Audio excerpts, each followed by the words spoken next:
कळमेश्वर तालुक्यात जखमी निलगाईची यशस्वी सुटका।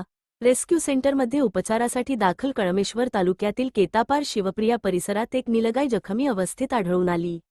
याबाबतची माहिती मिळताच कळमेश्वर पोलीस स्टेशनचे पोलीस निरीक्षक मनोज जी काळबांडे यांच्या मार्गदर्शनात पीएसआय प्रशांत खोब्रागडे, पोलीस कर्मचारी नुमान शेख व गिरीश मोहड, तसेच सामाजिक व रुग्णसेवक मंगेश गमे, विकास बागडे, मिलिंद नानावरे आणि अमोल गाठीबांधे यांनी तात्काळ घटनास्थळी धाव घेतली।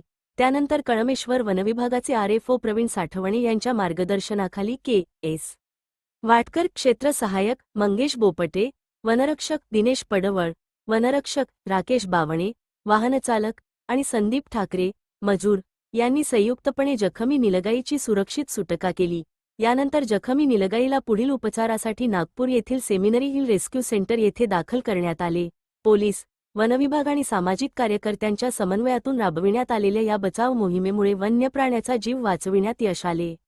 सर्व संबंधित अधिकारी, कर्मचारी व सहकाऱ्यांच्या तत्पर कार्याचे परिसरातील नागरिकांकडून कौतुक करण्यात येत आहे।